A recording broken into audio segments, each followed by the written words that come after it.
Welcome, everybody, to the New America Foundation and to this event co-hosted by Foreign Policy Magazine and by New America.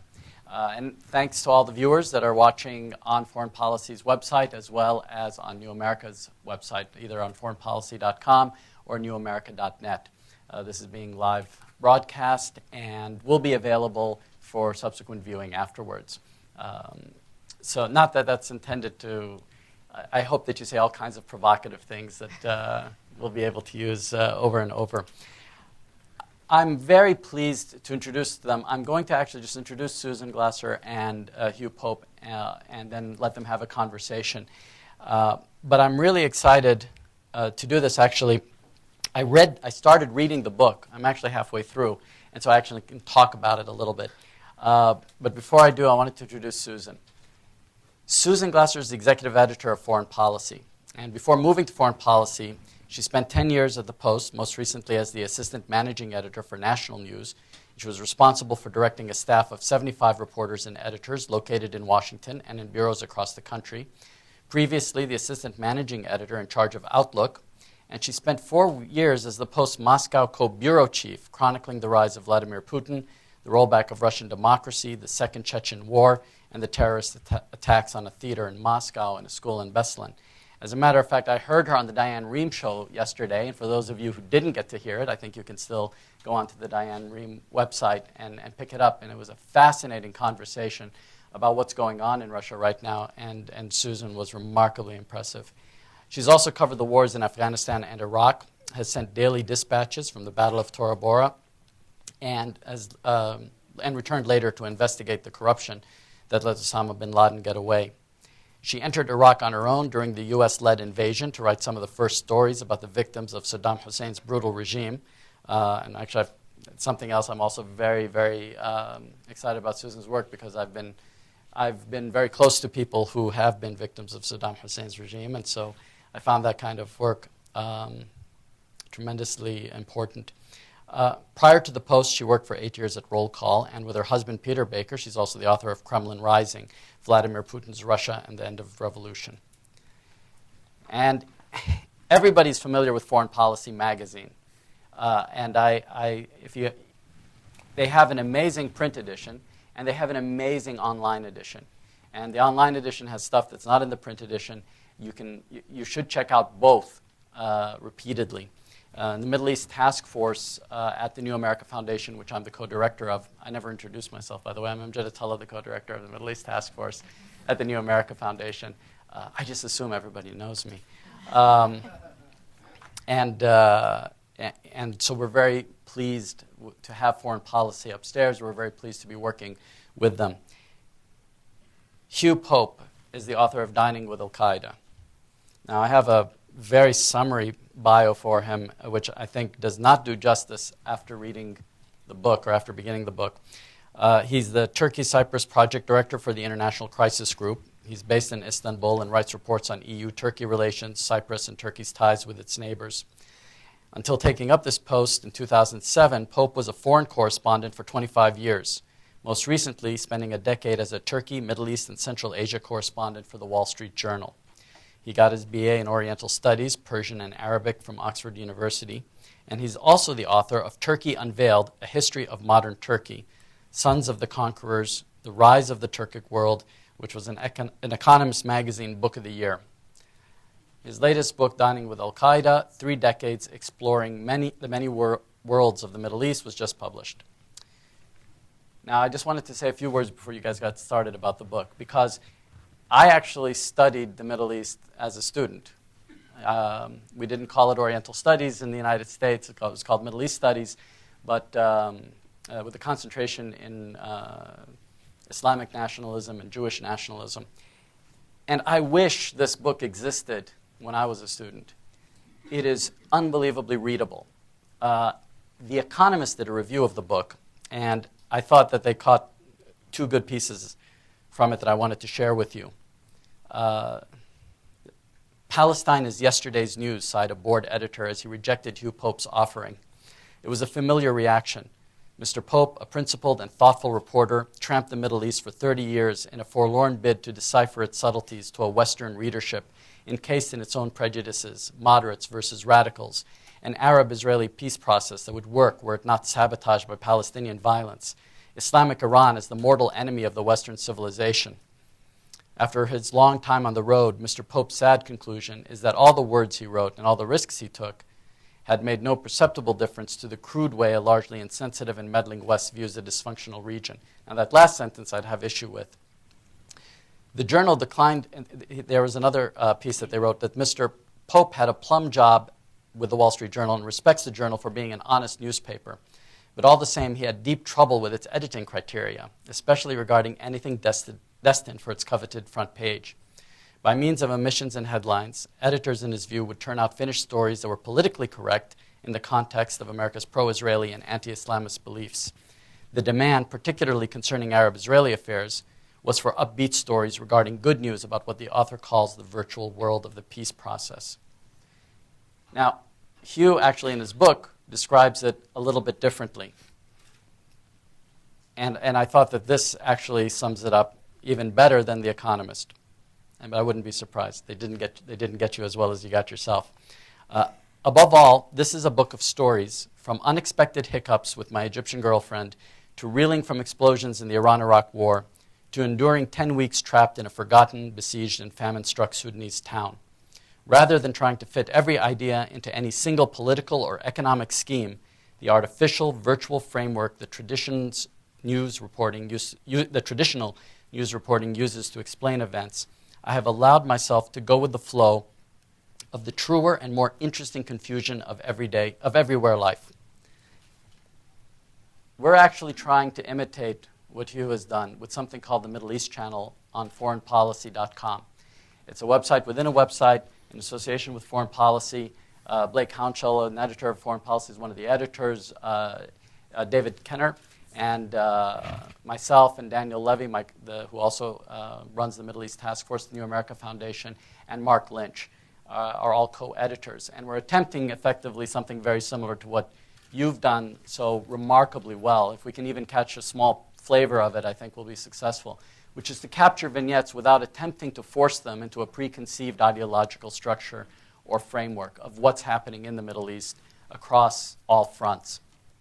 In particular, when I was reading your Lebanon chapter, and then you traveling to Israel afterwards, and your reminiscences about Sabra Shatila and etc., actually reminded me a great deal of that time.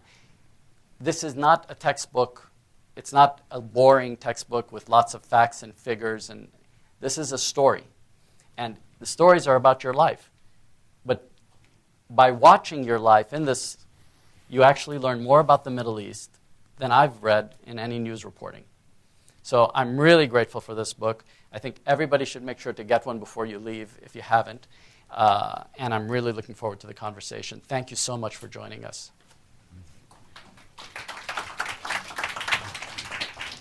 Can I blush now? Yeah, exactly. I think both of us are on the verge of blushing thanks to Amjad's terrific introduction. I must say, just because it was so gushingly over the top, that he has not been paid by either of us for these glowing testimonials. And I wholeheartedly second his endorsement for the book. I think that, in particular, as a journalist, I was most eager when the opportunity came up to have this conversation and to sponsor this event, to have this conversation in particular about, here's a journalist, here's a foreign correspondent who arguably sort of outgrew, the conventions of our, rather limited medium. And I think that, having read the book now, having thought a lot about how it will be received, I think this audience and I as well will just be so interested to hear what is really an alternate perspective on what we've seen take shape over the last couple decades in the Middle East, and particularly since September 11th. I think that's where the story really picks up and gains some momentum and puts it right into the present day, as we're all struggling to think about how to understand what's happening, what to make of the latest sort of Israel-Palestine hiccups, what to make of Vice President Biden's reception in Israel, what to make of Syria and the U.S. sending an ambassador there. How do we understand what's happening in Lebanon? What do we do as we're looking to understand the elections in Iraq?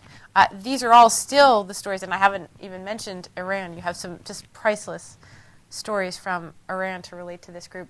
So when I think about the daily headlines, and again, Amjad was terrific to plug our new Middle East channel, which hopes to give you on foreignpolicy.com, a real sense of what's unfolding day in and day out in these places. But what is the lens through which we're viewing them? And all too often still, it's a very limited number of media outlets. Fewer and fewer people are supporting foreign correspondents anymore. The people that I went to Iraq and Afghanistan with, most of their newspapers don't even have a single foreign correspondent anymore. And those were, the Chicago Tribune and the Boston Globe. And, so our already limited perspective on the Middle East has been shrunk and shrunk even further over the last few years. And so, boom, enters this book, kind of like what I hope will be a bombshell. And our idea for this today was really very simple, to talk to Hugh about what he was hoping to achieve by it, to perhaps tell some stories from the book, and then at the end we'll try to get as many questions as we can as well from the audience. I know this is a really super plugged in and well-informed group, and they'll be eager to hear from you first of all. But I thought I might just start it out actually with this just priceless description about the perils of being a war correspondent from the book, and then jump right into that conversation. You wrote, "Wars pose dilemmas for correspondents. Their consequences are clearly terrible, but at the same time covering them is exciting, and every editor is hungry for news about violence, disaster, or victory. The bipolarity of conflict easily supplies the drama needed to make a narrative readable, but at the same time it obscures commonalities, and the entrenching of divisions by our media chorus line makes wars more difficult to end. Many writers, including myself, establish themselves professionally by doing frontline service in remote conflicts, but some correspondents become addicted to the adrenaline high of cheating death and basking in the maximum spotlight of attention. I gradually started betting on the safer side of this risk-benefit ratio." So I thought we'd just sort of start out right with that. It rang really true, to what I've seen, and that most people probably don't get that from the headlines. Why did you give up on war correspondence? Because it was very unsafe. So you were smarter than most correspondents then? No, I think it helped being very anti-war. Yeah. That's what opened my eyes to it, because having been the only correspondent for the Wall Street Journal going to Iraq for the year before the war and spending a lot of energy trying to get stories into the paper to show how mad it would be to actually invade Iraq. And actually most of us in Iraq or in the region thought that the United States was not actually intending to invade Iraq. It must be a brilliant bluff, because everybody knew it would be mad. And Saddam Hussein himself knew he had no weapons of mass destruction. So of course America knew he didn't really have any, and so of course they wouldn't invade. So I had no trouble in getting stories into the Wall Street Journal saying this, and it was always very honest and rigorous. And the trouble was we always pulled our punches at a certain point. We would never really directly sort of address the issue of what would happen if American troops were walking in the streets of Baghdad or Mosul or wherever. And in fact, I show in the book what happens during the editing process in stories, because being modern computers keep everything, and I happened to keep my computers, and there they all were. And it was very interesting to see how we would take out things which would upset American readers. It wasn't a political decision. It was how to keep Americans reading the story. So, for instance, a quote from someone saying, "Well, 2 of my relatives have died because of the sanctions in Iraq. I'm going to kill 2 Americans whenever I get the chance, when they get out of their tanks." Or a Ba'athist official saying, "Okay, well, come in and see how it is to be in the cage with the snake here if you want." And we took those out. The first one because it was felt to be over the top, and the second one because, well, he was a Ba'athist official, he would say that, wouldn't he? As if it was illegitimate to be a Ba'athist official in Iraq. And so that was the kind of thing that meant that it was very frustrating as we tried to explain the difficulty, the problems of the war in Iraq and how delayed our reaction was. I mean, we did write a story saying, it's going to be a disaster. Look what happened to everyone since Napoleon who invaded the Middle East. You get beat and you leave with your tail between your legs. But it only appeared in the newspaper a day before the tanks rolled in. So it was too late. And so I spent the war, to answer your question, I had to choose the safest place to go. And so I thought, well, I know northern Iraq pretty well. That's a good dateline. It looked like I'm in Iraq, but I know that I will be quite safe. And I invested a great deal of energy in staying away. And the Kurds, bless their hearts, are also of the same mind when it comes to warfare. Conflict, yes. They would much rather run up to the mountains and sort of snipe from the mountaintops than actually sort of do a sort of organized offensive, which could involve some real bloodshed. So I preferred that attitude, and so I would keep sort of running away whenever there was any danger. And then going back to Iraq after the war and seeing that everything we had been trying to predict but not really quite predicting had come to pass, and then knowing that the Wall Street Journal, having run all those op-eds saying that what a wonderful idea it would be and how they would be welcomed and how easy it would be and how the Middle East would immediately miraculously change overnight, and then so also carrying a British passport, and I also had tell stories in the book about what it was like to be a sort of British student going to somewhere like Syria in the 1980s, and so many people would say, Hugh, why did you know? They wouldn't even know my name. So why did you do it? And say, well, do what? Say, well, the Balfour Declaration. There was no way I could answer that. It's true that Britain conquered the Middle East and messed around in it for quite a long time. And the collective guilt was on my shoulders for that already. And then now I had the Wall Street Journal's collective guilt on my shoulders. And I was supposed to go into countries like Saudi Arabia and go and talk to everyone. And because everyone treats you as something the cat brought in as a correspondent, which actually I only realized when I left journalism, I thought that it was completely normal to be despised and scorned. Right. And they don't hate you anymore.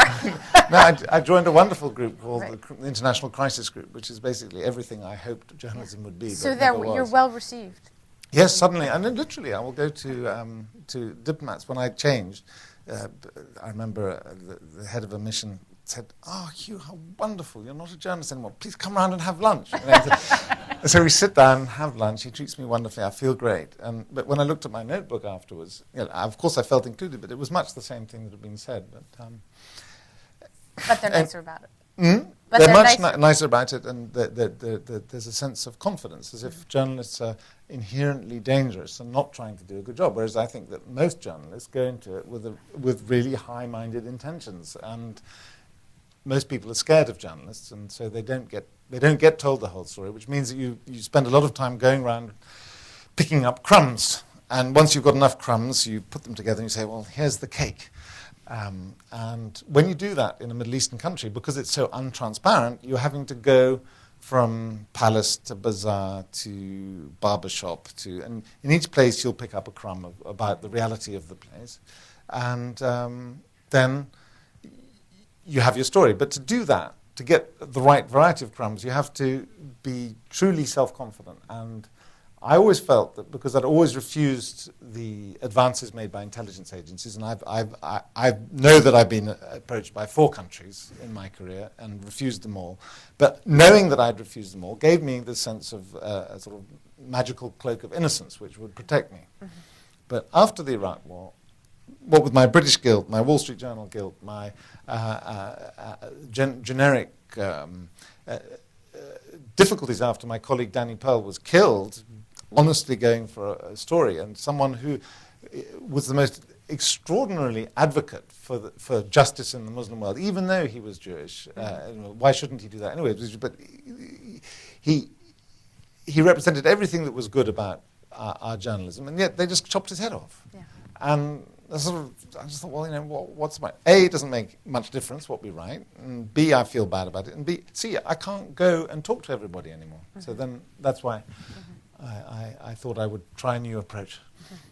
So tell us, Dining with al-Qaeda in the book title. What is that story, and why did you call the book that?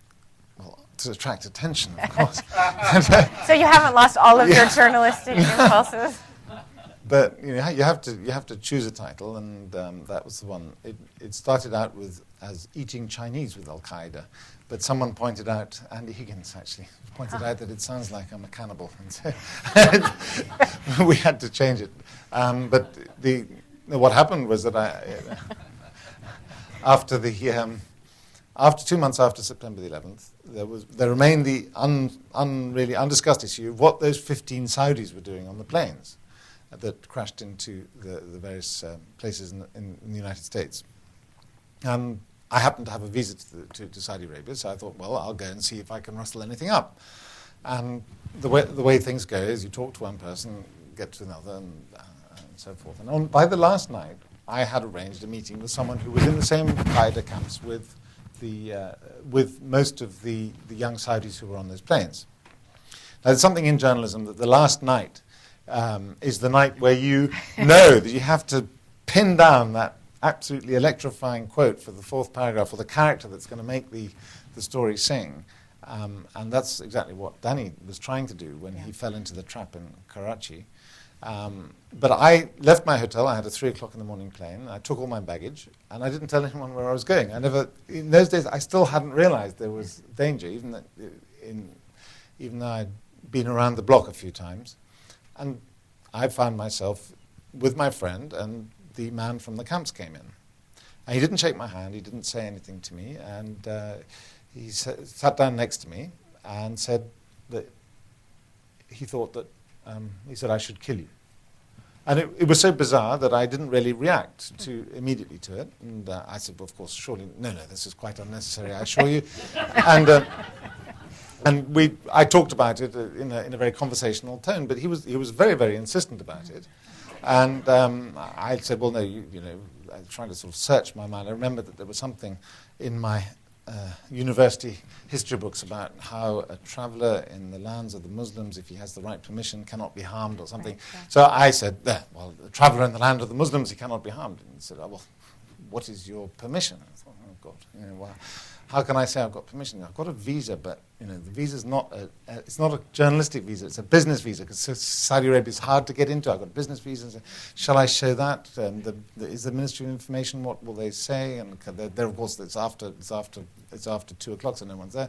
So anyway, I said, well, okay, I have a letter from the Sultan of your country, and here it is. And I took out my visa. And along the way, we'd been having a lot of discussion. I'd been trying to distract him by sort of talking about his wisdom in Islamic law, but he wouldn't back off on the killing me story, and it was a bit bizarre because he was only 24 and he had a wispy beard and he was a bit flaky.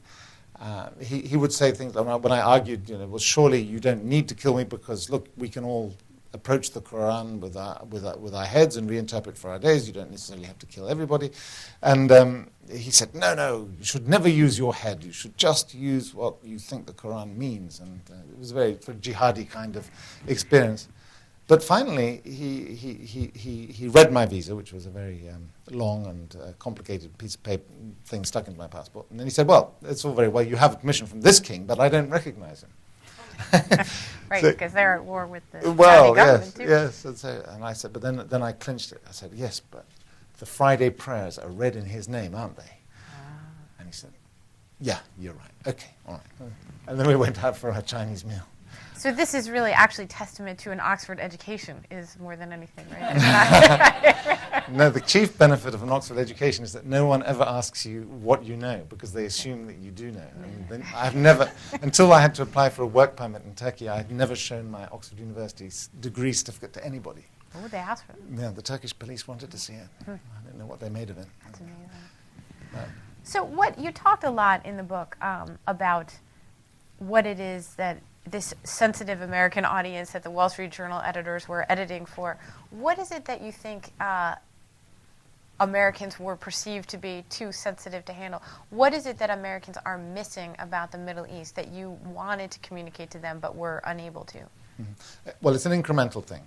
As I said, I think most journalists are giving most of the truth most days, but there's one trouble is that most newspaper readers, especially of grand newspapers, think they're getting the whole truth. Right. And that is, of course, can never be the case, and that is something that people should know.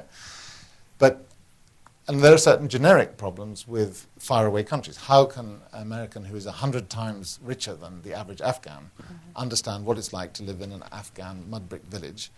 How can Americans who are triumphs of the power of the individual will and can up sticks and move to the next town and start again and all this kind of thing, and have a great belief in the power of changing of the self and changing of society, understand a country where everyone is crushed, everyone is to some degree part of a tribe or a group, and that is an absolutely vital part of your life, because if you leave the group you are alone and weak and can be crushed again, or on the other hand you have to give whatever you have to the group, because that's how it works. It's a mutual safety system, and that's very difficult to explain to people. Although it's done in newspapers. The New York Times has pointed out that half of Iraqis are married to their second cousin or even first cousins. And that is something that is very difficult to explain in a slick half paragraph. And then there's the transparency question. When I first went to Syria, I tried to write just a purple portrait of the little village where I was living in. It took me 3 weeks. I understood nothing. And even when I went back to Syria, and I tell in the book how I went for 3 years, once a year, to try and interest the journal in a story. They would pay for it. They would go, I would spend a week there, and we would find that nothing had changed in Syria. It was nothing to understand. And my editor would just say, well, Hugh, it's not your fault. Nothing's changed. We're not going to do a story. And I think that the contrast between what happens in America was illustrated to me when I when I joined the Wall Street Journal. They put me on a desk and said, oh, Hugh, you can write the marketing column today. And as I, as a good Middle Eastern boy, had no idea what I would do. And he said, oh, we'll write about digital yellow pages, like a subject which I'm intimately aware about. And I said, and it was amazing. Within half an hour, all the databases had given me fantastic trade journals, explanations of digital yellow pages. All the CEOs of the companies involved had returned my calls, and I could write that story within 2 hours. Yeah. Even in Turkey, which is relatively transparent, possibly the most transparent of those countries, when I was a journalist, I would not be able to see the story until 3 or 5 o'clock in the afternoon, leaving me about an hour to add value and write it up. And that is something which an editor in New York, who's getting fantastically transparent, crystal clear, cutting-edge copy from Los Angeles, San Francisco, Boston, Washington, it's very strange. I actually saw it with Maureen Dowd when she went to Saudi Arabia. She just came back. And you know, Maureen Dowd's great, feisty coverage of whatever she's at. When she came back from Saudi Arabia, it was like, whoa. Now, I'm going to be careful here, because I'm not sure I saw and understood everything. So the tone changed to a very cautious tone, and quite wisely, because it takes a while to get to get up to speed. But that cautious tone is what was appropriate for covering the Middle East, because I don't think actually the actual governments of the Middle East are fully aware of what's going on in their own countries. So all these differences mean that that's on the cultural side. I mean, there is a political side as well.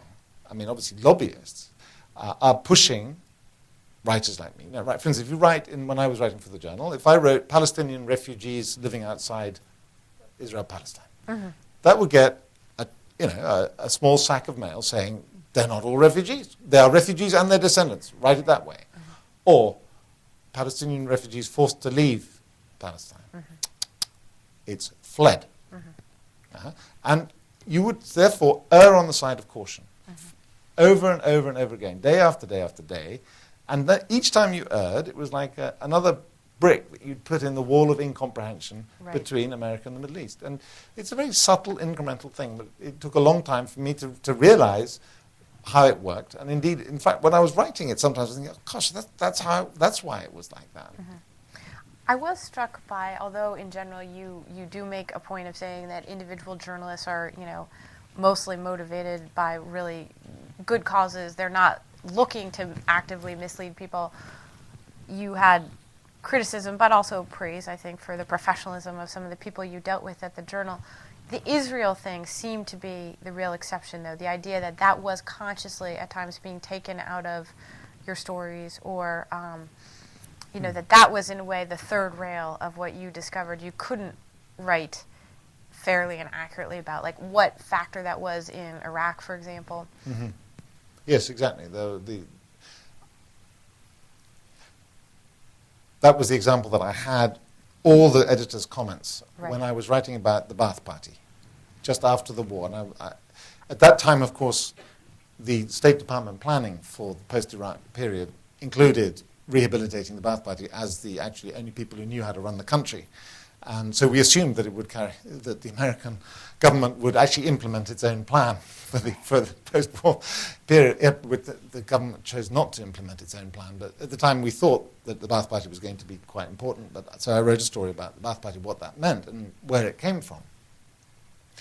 And the Ba'ath Party was founded in the 1950s, basically because, as a reaction to the monarchies of the old traditional rulers of the Arab world, had failed to do anything about the creation of Israel, or to fight Israel, which is what the Arabs wanted them to do, whether that was right or wrong. But that the Ba'ath Party was a reaction to that, and they said, right, we're going to organize around Arab nationalism and confrontation with Israel. Okay. That element of its confrontation with Israel, at some stage during the editing process, got taken out. So and there were two other instances in the story about the Ba'athist mentality, authoritarianism, and so forth, where the way Israel is used by authoritarian states in the Middle East as a justification for their internal oppression is also, it's a key legitimizer of their domestic rule that, look, we're being so strong externally and we are confronting Israel. Right. That too was taken out as being confusing. The comment there was, well, that's what the Wahhabis say too, so then, it's not Ba'athist. But that, to me, was Islamism, nationalism, the two sides of the same coin. Right. And so in the end, you've got a story about the Ba'ath Party which had no reference to the Israel side of that story. So yes, it got taken out. And I agreed to it because I wanted my story to appear. Right. And I thought that, well, okay, it's not 100%, but it is 80% of what I wanted to say. And so that seemed an okay bargain to me at the time. So going back to sort of the beginning of this story, you mentioned your stay in Syria, and you went there as a language student. And I found it was just a really interesting story how you sort of fell into being a war correspondent and ended up going from Syria to Beirut at the height of the conflict there. Was this by design? Did you feel that you were sort of going to be a journalist at that point, or it was really accidental? Well, no one else would give me a job in England. I took 18 job interviews and got none of them. And I took a one-way ticket to Syria. I actually tried to go to Tehran because I thought that would be even more cutting edge. I got refused because I dressed in battle fatigues for the visa interview, which turned out to be a wrong move. They only let me in as far as the stairwell. I thought I wanted to empathize, you see. They thought I was just trying to spy as usual. But so I went to Syria where I knew I could get a visa, but it was much harder to stay. And I got letters from a couple of publications and understood nothing. And one of the publications was actually The Economist. And I never dared contact them because I understood so little of what was going on. But there was a small magazine which I did write for. But the one thing that I did prove quite adept at early on in the Middle East was getting my paperwork sorted out. And that was the key. I was going to say, that's the number one yes, the number job one of a thing. correspondent. You've been there. You know what it is to get your paperwork. Somehow I managed to get a 1-year residence permit in Syria with the right to work as a journalist, which was an extremely rare thing in 1982 in Syria. And that was what opened the door for me. And I would say the second thing was that in the land of the blind, the one-eyed man is king. Your language skills. Yeah, I could speak Arabic. Yeah. Not very good Arabic at that time, but it was okay. I was more than them. And I knew that the journalistic circuit, I quickly learned what people wanted to see and would take people around. I think my breakthrough moment was smuggling the Beirut bureau chief of the news agency I was ultimately to work for into a women's jail in Syria. because I found that he had the same birth town. So I explained to the Syrians that this is his cousin. He wants to come and visit. So that was, and then I think the other thing that persuaded me this was the way to go was when that same news agency offered me $1 a line for every telex news story I sent to them. And I always remember sitting in the Sheraton Hotel in Damascus, typing line after line after line after line. So this is the pre-blogosphere era. Yeah, telex tape. Telex tape, that's right. So a lot of the book, it has just these incredibly memorable scenes and passages of, what these places looked and felt like as you encountered them. And in particular, it is a pretty overwhelming tapestry of, sort of different forms of dictatorship and authoritarian societies in decidedly perhaps not all that authoritarian in how they live day to day, but certainly in terms of the form of government. What does that tour look like to you now in hindsight? Like, how would you compare some of the places that you spent time, the Syria of 1982 with Egypt, with how those places look today? What did you think were some of the most repressive societies that you found there? Do you come out of this with any hope of any trajectory away from dictatorship across these countries? At differing speeds, yes. I think you can't stop human beings from progressing. I mean, it's just a question of how fast they progress. And I think there is hope. I mean, look at what Mohammed al-Baradei is doing in Egypt. Look at how Turkey has moved ahead. I mean, a military regime just 1983, and now it is really quite extraordinarily popular example of how a Muslim society can develop and engage with the modern world. It's a really international country now. The trouble is that one can be hopeful, but it's going to take time. How long? It took Turkey 90 years to get where it is without a war. And we have inflicted on the Middle East, and they have inflicted on themselves 15, 20 major wars and revolutions. And each time you have a revolution or war, it's basically you press the reboot button on the civilizational clock. In poor Afghanistan. What is it? At times, 1/4 of its population refugees. Subsistence economy. No one has known anything except war for the past 30 years. And actually, Iraq's not much different from that. And the idea that you can make democracy flourish on such thin soil, such eroded soil, is very difficult to think. And looking to the hopeful side, I've just spent 3 months working on something about Turkey in the Middle East. And Turkey's got, for instance, very interesting ideas about trying to build basic stability and prosperity through trade and not worrying about democracy too much, but just getting the stability, trade, self-confidence going so that people, instead of having a 2-week horizon in your life, can move to a 2-month and, God knows, maybe one day a 2-year horizon. And then you can plan for the future. And that's where I see the hope coming. But, that if you have unresolved conflicts, they stress a society. I spent a lot of time covering Cyprus for the International Crisis Group. I'm amazed. Even an EU member country, because they have an unsolved conflict with troops on front lines, nobody feels quite safe. Young people don't really plan their futures there. They're thinking more about other places. And look at Israel-Palestine. How can anybody plan for the future? And would anyone with their head screwed on, if they had a choice, stay there or take opportunities available in stable, prosperous Western countries? And that's, of course, the tragedy of the Middle East is that all their best people are in the West, and the societies that remain behind are hollowed out. And to reverse that is going to take a lot of time, a lot of stability, and there's no superpower to arrange it for them anymore. America's just not strong enough to do it, and no one else is going to do it either. One of the things that surprised me a lot about the book was you said you enjoyed working in Saudi Arabia as a reporter. And I have to say that the other reporters I've known who spent a lot of time there have definitely found it to be such a frustrating place to work, where talk about a non-transparent, sort of opaque society. What was your experience like as a reporter in Saudi Arabia? And where do you come out on the trajectory of thinking is this a society with an unresolved conflict right in the heart of it?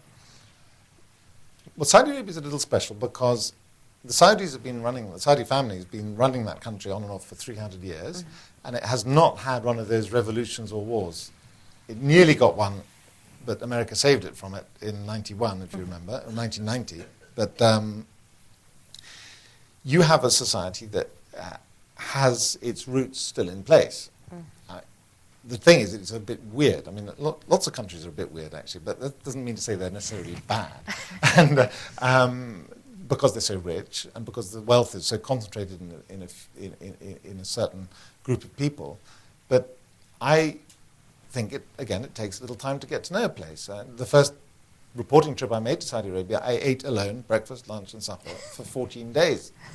And that was a lonely trip. Yeah. But I persisted, and by the last time, say the fifth or the sixth trip, I was never allowed to be alone, and I enjoyed it tremendously. And I had some of the most interesting conversations with people there, because in the Saudi parliament, such as it is, it's not a very influential parliament at all, but half of its members have Western PhDs. Mm-hmm.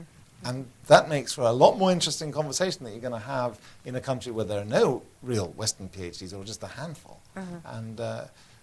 And one of the most interesting stories I did in Saudi Arabia was on Saudi Arabian businesswomen. Mm-hmm. I thought, let's see whether it's possible. You're not supposed to talk to Saudi women. Right. And within a couple of days, I was being driven around in peculiar circumstances. I had to sit in the front, she had to sit in the back, but follow her around her business cycle. There were niceties to be observed, but it was possible to do if you put your mind to it. And of course, one shouldn't imagine that just because everyone's wrapped up, that nothing goes on in Saudi Arabia. People have girlfriends and boyfriends, and I was propositioned boldly by a woman wrapped up in black in one of these malls. Yeah. And how does that work? I ran. I fled. Good move. Good move. Yeah. Well, I think I'd love to get to the audience. You guys have been so patient up until now. I'm sure people have terrific questions for Hugh. So I'll just ask, we have a microphone here. I'll ask you just to sort of state your name and where you're from, and let's have some questions.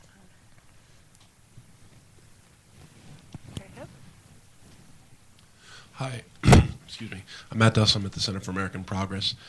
You mentioned some of the pressures that came down on your journalism, particularly in regard to the way you would pitch certain things relating to the Israel-Palestinian conflict.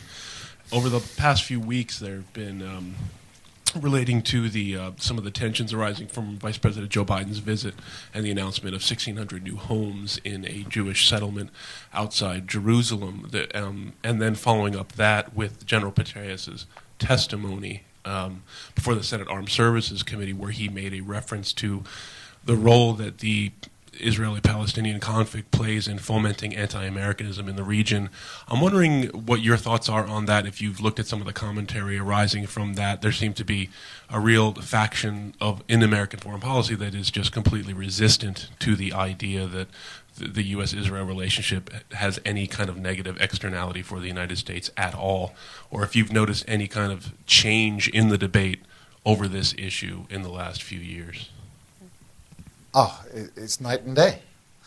When I was hired to be the Middle East correspondent, at the time the Wall Street Journal's two earlier Middle East correspondents had left because it was so difficult to get stories into the paper. They were so uninterested in the Middle East because the oil price was at the bottom. There was the peace process was sort of going on but not doing anything interesting, and there was no one left. So I was doing Turkey, Caucasus, Central Asia, and the editor rang up and said, "Well, can you do Iran?" And I thought, all right. And then the Persian Gulf. And I said, well, yeah, once or twice a year. And North Africa. And the Arab-Israeli thing. He wanted me to do it all from Istanbul without an assistant. Okay. And that level of disinterest in the Middle East is one of the reasons you might consider might be feeding into what America's collision with the Middle East since then. And the idea that the U.S.-Israeli relationship had no prize. And then in 2002, as I said, I was tremendously frustrated. When I joined to cover Central Asia with the Wall Street Journal, who I will underline again, I loved and learned a lot from, they invited me to give a presentation to the senior editorial board, the publisher, about these remote places in Kazakhstan where the American Imperium was going to reach, sort of gas fields, oil fields, pipeline routes, and they loved it. And it was but when I was going to Iraq, and war drums were beginning to beat, I was never asked back to come and brief everybody. No one wanted to know. No one was interested in what the field was thinking, seeing, feeling. It was like, we know what we want to do, we can do it, we can impose it. Fast forward 10 years, okay, I have trying to sell this book 3 years ago. I mean, it was sort of on my knees, begging publishers, and 2 fairly successful books up to no, memoir from the Middle East, no, won't sell. There are apparently 200 or 300 books a year coming out about the Middle East in the United States alone. So it's quite a bazaar of information out there, and no one really wanted to have a sort of offbeat memoir. And so I just started writing it anyway, and I was very lucky that the publisher, Thomas Dunn, happened to like the chapter I sent. He liked the chapter. He didn't really think about who it came from or what. He just thought, yeah, this looks fun. I'll put a punt on that. And he gave me a little money, and so I went with him. Now, 10 years later, I come back, and I've got the book is not the traditional thesis about what U.S. policy in the Middle East should be. I've got 22 engagements in a week, in 5 days. It's still making my head spin. And I read exactly Petraeus, who is the subject of the last chapter of the book. I spent a week with him in Mosul, a man who always was a bit subversive in his approach. For instance, when he had Bush administration people coming to his war room in Mosul, one of the things he would put up on the screen is a big picture of Hafiz al-Assad, because he was like a prince of Mosul. He was like a sort of latter-day medieval prince, and he was trading with Syria on his own account, and he had a very unusual approach to everything. But that he should have raised these issues in the Chiefs of Joint Staff for obvious furthering on to the passing on to the White House is remarkable to me. And the way that Americans are ready to debate this, and Roger Cohen's article yesterday in the New York Times summarizing the changed mood. In New York, where I've just been, nobody disagreeing with me or fighting back or biting my head off for saying things that used to be taboo. And my friends in the American Jewish community saying, we are worried about where Israel's going. The American Jews think that there is something wrong in the state of Israel and that it's putting itself into danger, perhaps without knowing it, and perhaps endangering whether their grandchildren will be able to do their bar mitzvahs and bat mitzvahs in Jerusalem because of the way Israel is being run. Now, that kind of questioning is still quite private, I think, but I'm hearing it, and they're telling me, so I think there's a big discussion going on, and I think that people are having trouble getting used to it. Look at the New York Times coverage of the founding of the J Street lobby group. As a piece of journalism, it was remarkable, because there you have a lobbying group dedicated to the security and longevity of the state of Israel with the best of intentions. The Israeli ambassador doesn't go, but he gets quoted before the J Street guys. AIPAC is quoted before the J Street guys, as if changing this perception of who is fair, who is on the side of right. It's going to be quite a long time before everyone can talk. I'm not scared to talk like this because I'm not part of your system. But from the outside, it looks like things are changing. Interesting. Right up here in front. Thank you. Let me continue with the change. This is Turin Dalodo with Haberturk. I want to bring you back to Syria. You spent a lot of time in Syria, and now we do have the sun. And we are still trying to understand, at least I try to understand from a distance, what the new leadership in Syria means for the rest of the region. Last week, Bashar Assad said that the Israelis are not interested in peace at all. And he called for resistance because that's the only way that things do work. And as I read the Arab media in English, not in Arabic, I do read that there is a lot of appetite for a third intifada in the region as well. And when Mr. Assad's statement falls within the same weeks of all this rhetoric, and I just wonder how you look at it and how you can still keep your optimism. I'm not objecting your optimism, but just, wondering as we see that the radical sounds are more dominant in the region, how do you keep your optimism in it?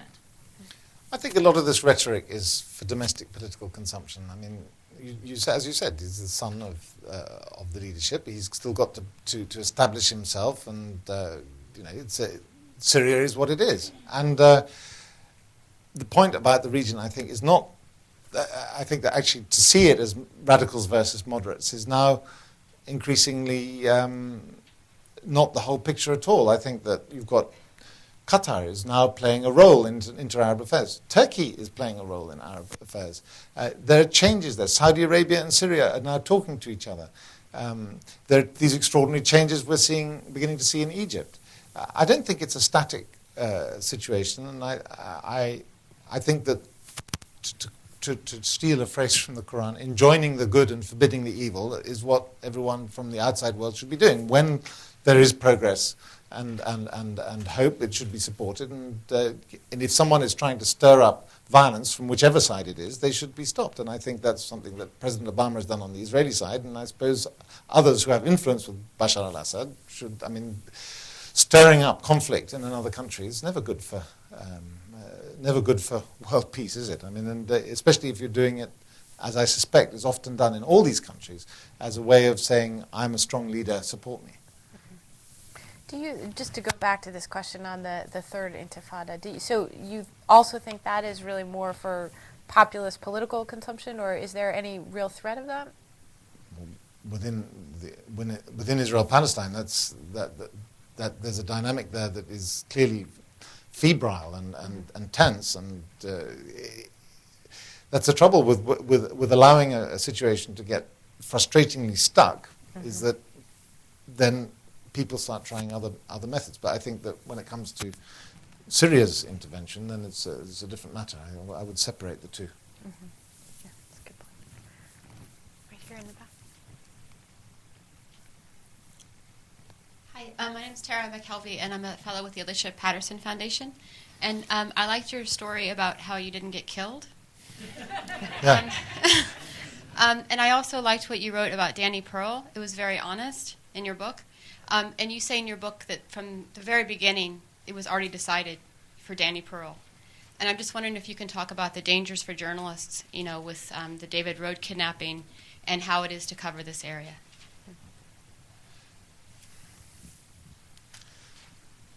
As I mentioned, the outside powers are becoming less impressive to local players. In the old days, it was amazing. Even in the most dangerous places, one would walk as if one was protected by something magical. And whether it was innocence or one's Western passport, it became something of a liability in Beirut, I have to say, in the early 80s, when I lived 6 very, very stressful months where one was very scared of being kidnapped. And that remains with me, that memory, but is today more dangerous than then? I don't know. I think it's even in Gaza recently, the BBC correspondent was held very unpleasantly. It feels bad for journalists to you feel like it's a sort of uniquely bad for people to target you, of course. But in fact, I tell a story in the book about I was in Jeddah with a geologist, and we were comparing how many of our friends had been killed in our lines of work. And the geologist had a dozen who'd been killed as well, in helicopter crashes and mountain crevasses and things. Is it more dangerous than other walks of life? I don't know. Most people get killed in taxi accidents, I think, not being kidnapped and killed. It's a question of being very, very cautious. How does it affect you? I think it is decreasing the coverage that traditional Western media can give. You are less able to talk to everybody. Mm-hmm. And on the other hand, new media, your new Middle East channel, the tweets of Iran in the elections last year, the ability of Mohammed al-Baradei to get 150,000 followers on Facebook or fans on Facebook within a couple of months. It shows that there are other channels are opening up just as our traditional channels are becoming outdated, and frankly, as Susan was pointing out, there's no money for it anymore. I mean, to write this book, to set out to go to all those countries and do those things, would cost hundreds of thousands of dollars, perhaps more than $500,000 I would have spent during that time on that beautiful, bottomless American Express card that the Wall Street Journal gave me. Never did I find its bottom. One month they spent $6,000 at the beginning of the Second Intifada just on phone calls. They hiccuped. That was the only time there was a slight twinge on. Otherwise, but that just doesn't exist anymore. Does not exist. Yeah, I think, in fact, that's the moderator's prerogative here. I wanted to ask you this before. What is your view of, a sort of future for foreign correspondence? Do you think that, there will be such a thing as, a Wall Street Journal Middle East correspondent 5 years from now? Should there be? Who's going to give us the news from these places, do you think, in the future? I think it's going to be very heterogeneous.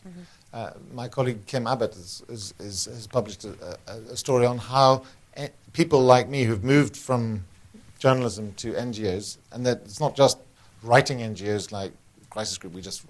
We put out these very substantial reports, but other people who've gone into NGOs to actually sort of bind wounds and work on the ground also happen to be trained writers, and they have the ability to capture from ground level what's going on.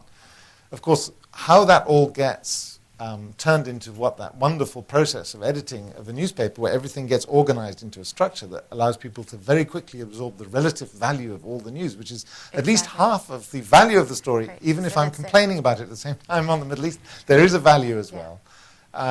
Who's going to do that aggregation of the news, of all those extraordinary stories that are coming up from ground level? That's going to be the question. But I'm sure someone will come in and do it, and all these... just like there's a tweet deck, I presume there'll be an incoming sort of filters that can give you exactly what you want. You're just going to have to be very much more sophisticated and individually savvy to find a way to get the news that is useful to you and empowers you to do more. I think that's how it's going to work. Mm-hmm. So there will be newspaper foreign correspondents, but just a few? Well, if they have the money. I mean, look at the Washington Post. What is it, down from 25 to 8? Oh, yeah. It's 7, I think. 7, yeah. Or no, it's... This is like the hens in my house in Turkey. Hawks picking them off one by one. I think we have time for a couple more questions. One right here in the front. Anthony Odie with Georgetown Public Policy Institute. How much optimism can you rouse in the case of Iran? And in particular, would you like to talk about how you see the nuclear issue playing out?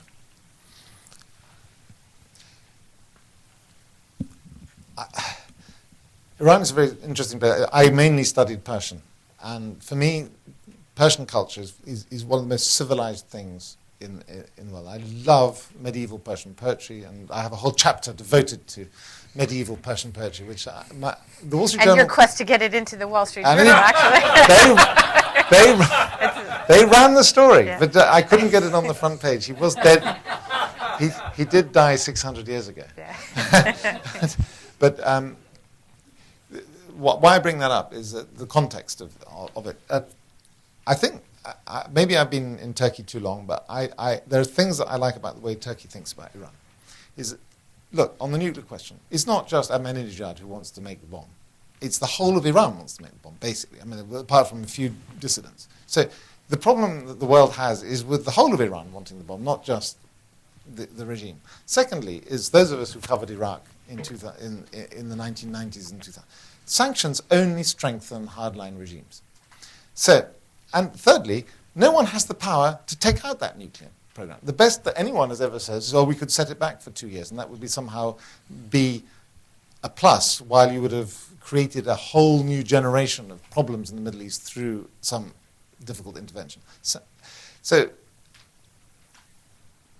the idea should be engaging the whole of Iran and normalizing with Iran. I think that President Obama has done a very wise thing in disaggregating the Middle East, talking to Turkey and the Turks, then talking to Iran and the Iranians, then going to Cairo to talk to the Egyptians and the Arabs. He should have gone to Israel to talk to the Israelis as well, I think. But, I suppose You can't have everything, but on the Iranian thing, he put his hand out and he left it out. And that is a great symbol for undermining the ability of the regime in Iran, who are a quite tough gang, to say to their people that we are having to have all these limitations on our life in Iran. It's because America is still so much against us. And over time, there's another fascinating way that, over time, I think that weakens the regime. And since no one has the power to take that regime out, what other choices do we have? And just give you an example of engagement. Turkey has for a long time not had a visa policy with Iran. Any Iranian can come to Turkey. And 1.3 million came last year. In fact, most years it's more than a million. So over 10 years, you're going to have 15 million Iranians of the middle classes, obviously, having visited Turkey and seeing what it's like to have a free society and a nice time on the beach. And if you want to wear a headscarf, you can. If you don't want to, you don't have to. And which is more likely to lead to an integration of Iran with the rest of the world and less of that confrontational hostility which the regime loves so much? I think the engagement is the way to go. And since no one can stop the bomb, it's better to take the long route. All right, so we'll take one more question then. Here we go. I'm Joe Guggenheim, just a private citizen. I just wanted to get your assessment of what you think about the possibility for good negotiations between Israelis and Palestinians. Do you see any hope for progress given your knowledge of the underlying political factors there? Just your opinion on that. Well, right now, clearly, they're very, very much at cross purposes. But I think that outsiders can help by treating both sides fairly and holding all sides to the same universal standards, and by showing red lines about acceptable behavior. And that has not been done in the past. It's a very new concept, as we were just discussing. And let's see where that goes. I think it's a very hopeful start. And no one's tried it yet, so maybe that track can work. Well, thank you. Hugh, thank you so much. This is just terrific. His book is on sale outside. Buy it. Like all authors, he will be very grateful. Thank you so much. This was terrific. Thanks very much. Yeah.